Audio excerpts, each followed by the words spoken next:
वैसे जरूरी नहीं है, लेकिन वीडियो को लाइक या फिर डिसलाइक कर दिया करें। मूवी स्टार्ट होती है तो हम क्लिंट बार्टन यानी होकाई को देखते हैं अपनी फैमिली के साथ टाइम स्पेंड कर रहा होता है। उधर थैनोस के साथ पूरी एवेंजर्स की टीम लड़ रही होती है, लेकिन अब क्योंकि थैनोस को वो 6 के 6 इन्फिनिटी स्टोन्स मिल चुके थे, जिसकी मदद से फाइनली वो चुटकी बजा देता है, जिसकी वजह से यूनिवर्स की आधी पॉपुलेशन खत्म हो जाती है और उन्हीं में ही क्लिंट की फैमिली भी मारी जाती है। और अब उसकी फैमिली में सिर्फ वो अकेला ही सर्वाइवर था। अब पहले तो यहाँ पर क्लिंट बार्टन यानी होकाई को कुछ भी समझ नहीं आता कि आखिर उसकी फैमिली कहाँ चली गई, लेकिन जब उसके सामने सारी रियलिटी आती है, यानी उसे पता चलता है कि थैनोस की वजह से उसकी पूरी फैमिली खत्म हो चुकी है, तो यहाँ पर वो फाइनली ये डिसाइड कर लेता है कि इस दुनिया में जितने भी बुरे लोग हैं उन सबको मार डालेगा। इसीलिए अब वो फाइनली क्लिंट बार्टन वाले रूप को छोड़कर एक मास्क पहनने किलर वाले रूप में आ चुका था। इसके बाद सीन शिफ्ट होकर टोनी स्टार्क यानी आयरन मैन और नेबुला पर आता है, जो कि टाइटन्स प्लेनेट से अपनी शिप में बैठकर अर्थ के लिए जा रही होती है। अब इस सफर में उन्हें टोटल 22 दिन गुजर चुके थे। अब इन 22 दिनों के बाद उनके पास खाने और पीने का सारा सामान भी खत्म हो चुका था, जिसकी वजह से टोनी स्टार्क की हालत भी अब काफी खराब हो चुकी थी। अब क्योंकि नेबुला तो एक रोबोट थी,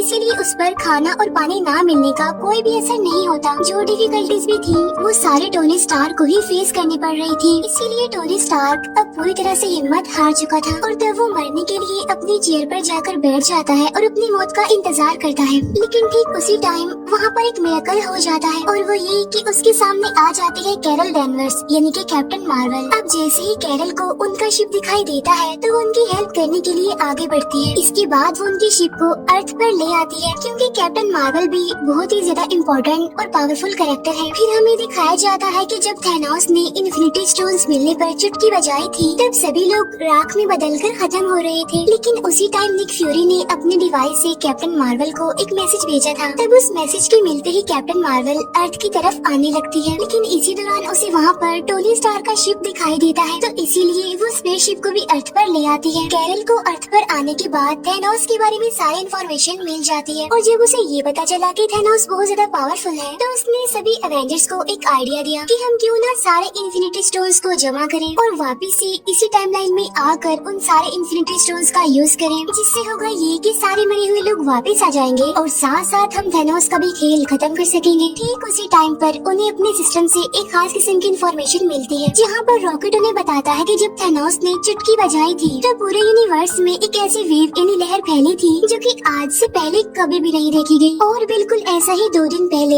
एक गैलेक्सी पर भी हुआ है। क्या पता थैनोस ने दोबारा से चुटकी बजाई हो, जिसकी वजह से हमें फिर से ये वेव देखने को मिली। तब यहाँ पर सभी एवेंजर्स को पता चल जाता है कि थैनोस ने फिर से अपने सारे इन्फिनिटी स्टोन्स का यूज किया है। तब उसकी वेव की वजह से ये लोग उसके सिग्नल्स को ट्रैक करते हैं और फिर अपने स्पेसशिप से उसी प्लेनेट पर पहुंच जाते हैं जहाँ पर थैनोस था। और यहीं पर हमें दिखाया जाता है थैनोस, जो कि अब कमजोर और काफी थका हुआ लग रहा था। इसके बाद वो सब वहाँ पहुंचकर थैनोस को पकड़ लेते हैं और उससे पूछते हैं कि सारे इन्फिनिटी स्टोन्स कहाँ हैं, जहाँ पर थैनोस उन्हें बताता है कि मैंने सारे इन्फिनिटी स्टोन्स को यूज करके सभी स्टोन्स को डिस्ट्रॉय कर दिया है, ताकि कोई भी इन इन्फिनिटी स्टोन्स को दोबारा से जोड़कर इस पूरे यूनिवर्स को दोबारा से पहले जैसा ना बना दे। अब इस बात की वजह से थोर को बहुत गुस्सा आता है, इसीलिए वो अपने हैमर से थैनोस का गला काट देता है और वहीं पर वो थैनोस को जान से मार डालता है। अब क्योंकि इन्फिनिटी स्टोन्स तो थे नहीं, इसीलिए किसी के पास भी कोई होप नहीं थी कि सारे मरे हुए लोग वापिस से जिंदा कैसे होंगे। इसीलिए वो सारे ही काफी डिसअपॉइंटेड हो जाते हैं। इसीलिए वो सारे अपने अपने रास्तों पर निकल जाते हैं। इसके बाद थोर अब एक नई जगह पर जिंदगी गुजारने लगता है, जो कि नॉर्वे में थी। थोर पूरी तरह से हिम्मत हार चुका था, इसीलिए क्योंकि वो थैनोस से हार भी गए थे और साथ साथ इन्फिनिटी स्टोन्स को भी कलेक्ट नहीं कर पाए थे।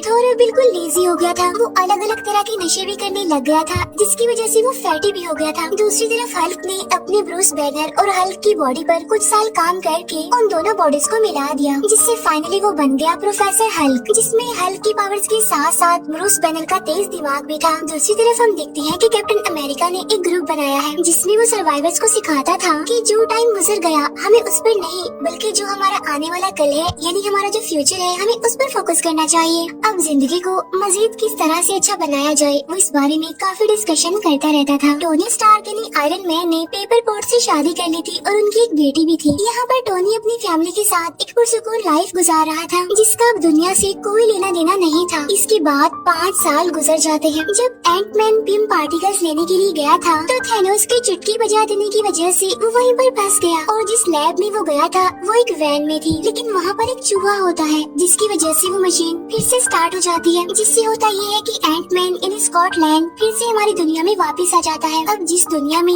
वो गया था वो हमारी दुनिया से बिल्कुल अलग थी। वहाँ का डायमेंशन, वहाँ का टाइम, सब कुछ हमारी दुनिया से बिल्कुल अलग था। अब क्योंकि टाइम तो बिल्कुल अलग था तो इसलिए उस दुनिया में गुजारे गए 5 घंटे इस दुनिया के 5 सालों के बराबर थे। और जब थैनोस ने आधी पॉपुलेशन को खत्म कर दिया था तो उस इंसिडेंट को 5 साल गुजर गए थे, लेकिन उस दुनिया में सिर्फ 5 घंटे ही गुजरे थे। और जब स्कॉटलैंड उस दुनिया के 5 घंटे गुजार कर अपनी दुनिया में आता है तो वो देखता है कि सब कुछ बदल चुका है और उसकी बेटी भी 5 साल ज्यादा बड़ी हो गई थी। इस सारे सिचुएशन को जानने के बाद स्कॉट अपने फ्रेंड्स यानी अवेंजर्स के पास जाता है और वो उन्हें बताता है कि थैनोस की चुटकी बजाने के बाद इस इंसिडेंट को 5 साल गुजर गए हैं ना, लेकिन इस दुनिया में तो सिर्फ और सिर्फ 5 घंटे गुजरे हैं। स्कॉट यहाँ पर कैप्टन अमेरिका को बताता है कि अगर हम पिम पार्टिकल और उस दुनिया को यूज करना सीख जाएं, तो हम 5 साल पीछे जाकर सभी होने वाले एक्सीडेंट्स और गलतियों को ठीक कर सकते हैं। तब उसकी इस बात पर स्टीव यानी कैप्टन अमेरिका एग्री करता है और अब एंटमैन, कैप्टन अमेरिका और ब्लैक विडो तीनों मिलकर हेल्प मांगने के लिए टोनी स्टार्क यानी आयरन मैन के पास जाते हैं, जहाँ पर टोनी अपनी फैमिली के साथ हिल स्टेशन पर रहता था। यहाँ पर वो लोग टोनी को अपने प्लान के बारे में बताते हैं कि अगर हम उस दुनिया को सही से यूज कर लें तो हम टाइम में पीछे जाकर सभी हादसों को ठीक कर सकते हैं और टाल सकते हैं। लेकिन टोनी स्टार्क जानता था कि इस काम में खतरा है और रिस्क है और अगर उसने ये काम कर दिया तो उसकी फैमिली भी खतरे में आ सकती है। तो इसीलिए टोनी स्टार्क उनसे ये काम करने के लिए साफ इनकार कर देता है, जिसकी वजह से वो लोग काफी डिसअपॉइंटेड होकर वहाँ से चले जाते हैं। अब क्योंकि टोनी ने तो उनकी हेल्प करने के लिए इनकार कर दिया था तो इसीलिए वो सीधा जाते हैं हल्क के पास, जो कि अब था प्रोफेसर हल्क। अब क्योंकि ब्रूस बैनर का दिमाग काफी तेज था इसीलिए वो लोगों की हेल्प करने के लिए एग्री हो जाता है। तो इसीलिए अब वो लग जाते हैं एक टाइम मशीन बनाने में, जहाँ पर एक्सपेरिमेंट्स करने के बाद उन्हें पता चलता है कि हल्क ने जो टाइम मशीन बनाई है वो ठीक तरीके से काम नहीं कर रही है। वो हमें उस टाइम पर नहीं ले जा रही जिस टाइम पर हमने जाना है। फिर हमें टोनी स्टार्क दिखाया जाता है जो कि अपने घर में जारविस के साथ टाइम मशीन पर काम कर रहा था, लेकिन तभी उसके कोड्स एकदम से एक्यूरेट हो जाते हैं, जिससे फाइनली एक टाइम मशीन बन जाती है। और इसी वजह से टोनी स्टार्क को अपने डिसीजंस चेंज करने पड़ते हैं। पहले जहाँ पर वो ये सोच रहा था कि वो अपनी फैमिली को खतरे में नहीं डाल सकता, अपनी फैमिली को बचाएगा, तो वहाँ पर उसकी वाइफ पेपर बोट्स आकर उसे समझाती है कि तुम हमारे लिए पूरी दुनिया को खतरे में नहीं डाल सकते, इसीलिए तुम हमारी फिक्र मत करो बल्कि पूरी दुनिया को बचाने की कोशिश करो और ये हमारे लिए खुशकिस्मती की बात होगी और एक गिफ्ट होगा। और तब टोनी अपनी वाइफ की बात मान लेता है और टाइम मशीन पर काम करना शुरू कर देता है। और इसके बाद वो सीधा पहुँच जाता है स्टीव यानी कैप्टन अमेरिका के पास, जहाँ पर वो उसके लिए उसी की वाइब्रेनियम से बनी शील्ड लेकर आता है। इसके बाद नताशा टोक्यो जाती है क्लिंट बार्टन को वापस लाने के लिए। वो उसे समझाने की कोशिश करती है कि एक नकाबपोश किलर बनकर लोगों को मारना तुम्हें सेटिस्फेक्शन नहीं दे सकता। तुम्हें सेटिस्फेक्शन तभी मिल सकती है जब तुम्हारी अपनी फैमिली तुम्हारी आंखों के सामने होगी और हम इसमें तुम्हारी हेल्प कर सकते हैं। इसके बाद रॉकेट और हल्क नॉर्वे पहुंचते हैं, जहाँ पर थॉर होता है। थॉर को देखकर ऐसा लग रहा था कि अब वो किसी भी काम का नहीं रहा, क्योंकि वो काफी लेजी होने के साथ साथ काफी फैटी हो गया था और अब उसका इन लड़ाइयों से कोई कनेक्शन नहीं रहा। लेकिन वो लोग उसे समझाते हैं और उसे कहते हैं कि अगर ये टाइम मशीन काम कर गई तो तुम थैनोस से अपना पुराना बदला ले सकती हो और साथ ही हम यूनिवर्स से खत्म हुए लोगों को दोबारा जिंदा भी कर सकते हैं। अब थॉर उनकी इस बात पर एग्री करता है और उनके साथ मिल जाता है और इसके साथ ही टाइम मशीन की टेस्टिंग स्टार्ट हो जाती है, जहाँ पर अवेंजर्स यानी सुपर हीरोज अलग अलग ग्रुप्स में अलग अलग टाइमलाइन के साथ अलग अलग जगहों पर जाने के लिए सेपरेट हो जाते हैं। इसके बाद हम देखते हैं कि टोनी स्टार्क, हल्क, एंटमैन और कैप्टन अमेरिका 2012 के टाइम में पहुँच जाते हैं, जहाँ पर न्यूयॉर्क में वॉर चल रही थी। 2012 के टाइमलाइन के अकॉर्डिंग वहाँ पर 3 इन्फिनिटी स्टोन्स मौजूद थे, जिनमें एक था टाइम स्टोन, एक था स्पेस स्टोन और एक था माइंड स्टोन। माइंड स्टोन वही जो थैनोस ने खुद लोकी को दिया था। अब टोनी और एंटमैन स्पेस स्टोन को लेने के लिए अवेंजर्स टावर चले जाते हैं, लेकिन वहाँ जाकर एक गड़बड़ हो जाती है, जहाँ पर हल्क आकर उनका काम खराब कर देता है, क्योंकि उनके हाथ से स्पेस स्टोन निकल जाता है और स्पेस स्टोन को लोकी अपने साथ लेकर चला जाता है। दूसरी तरफ कैप्टन अमेरिका का सामना होता है स्टीव रॉजर यानी अगले कैप्टन अमेरिका से।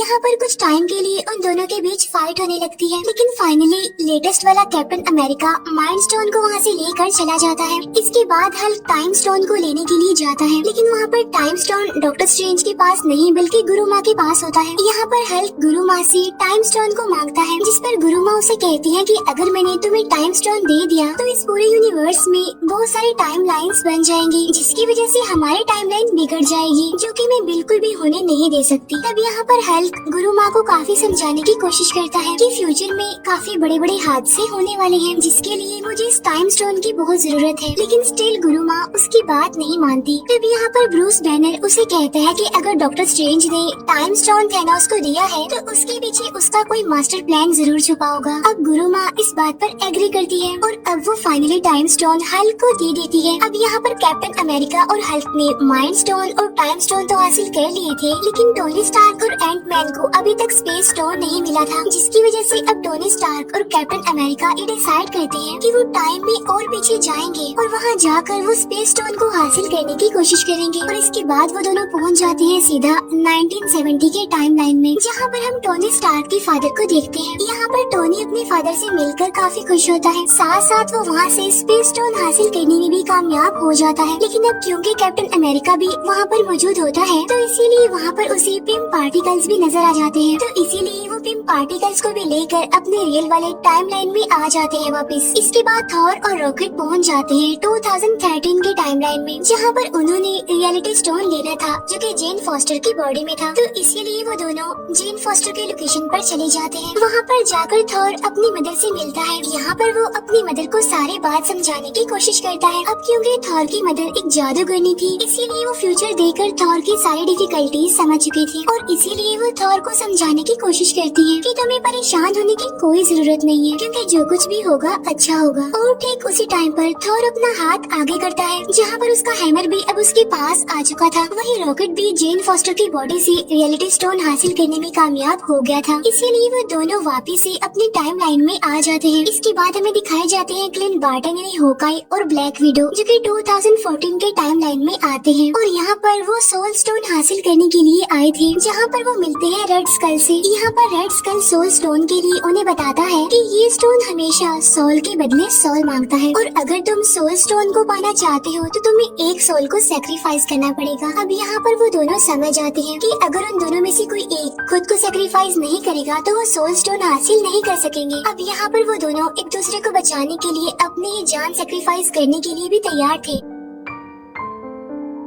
और यहाँ पर उन दोनों के बीच काफी अच्छी फाइट होती है। लेकिन यहाँ पर नताशा सोल स्टोन के लिए खुद को सेक्रीफाइस कर देती है, जहाँ पर Clint Barton finally soul stone हासिल कर लेता है और इसीलिए वो भी अपने रियल वाले टाइमलाइन में आ जाता है। इसके बाद सीन शिफ्ट होकर जेम्स रोड्स और नेबुला पर आता है, जो कि 2014 के टाइमलाइन में जाते हैं टाइटन्स प्लेनेट पर, जहाँ पर पीटर क्विल पहले से ही मौजूद होता है और इसके बाद वो सभी पावर स्टोन को हासिल करने के लिए चले जाते हैं। और जब ये उस जगह पर पहुँचते हैं तो ये पीटर क्विल को बेहोश करके पावर स्टोन को लेने ही वाले होते हैं, लेकिन तभी नेबुला को पुरानी नेबुला की वजह से यादें आने लगती हैं, जिसकी वजह से उसका ट्रांसमीटर खराब हो जाता है, जिसकी वजह से नेबुला वहीं पर बेहोश हो जाती है, जहाँ पर थैनोस की टीम आकर नेबुला को प्रिजनर बना लेती है। अब क्योंकि नेबुला एक ह्यूमनॉइड थी यानी आधी इंसान और आधी एंड्रॉइड, जिसका फायदा उठाकर थैनोस उसकी सारी की सारी मेमोरी को स्कैन कर लेता है। साथ साथ 2014 वाले थैनोस को 2018 में होने वाले सारे इवेंट्स के बारे में पता चल जाता है। उसे ये भी पता चल जाता है कि फाइनली उसने सारे के सारे इन्फिनिटी स्टोन्स हासिल कर लिए और साथ साथ यूनिवर्स की आधी पॉपुलेशन को भी खत्म कर दिया, जिसकी वजह से अब उसका मकसद और भी ज्यादा स्ट्रॉन्ग हो जाता है। साथ ही अब थैनोस नेबुला से उसके पिम पार्टिकल्स को भी ले लेता है और वो उसे काफी अपग्रेडेड वर्जन में बनाकर अपनी पूरी टीम के साथ अर्थ पर 2023 वाले डायमेंशन में आ जाता है। इसके बाद अवेंजर्स सारे इन्फिनिटी स्टोन्स को एक नए गोल्ड आर्मर में लगा देते हैं और अब बारी आती है कि इस गोल्ड आर्मर आर्मर को कौन यूज करेगा, जिसकी वजह से वो सारी पॉपुलेशन जो इस यूनिवर्स से खत्म हो गई थी वो वापस आ जाएगी। तब यहाँ पर सबसे पहले थॉर आगे आता है, लेकिन हल्क उसे कहता है कि इसके अंदर गामा वेव्स है और अगर तुमने इसका यूज किया तो तुम्हारा काफी बुरा हाल हो जाएगा। तो क्यों ना इसका यूज मैं करूँ, क्योंकि मैं भी तो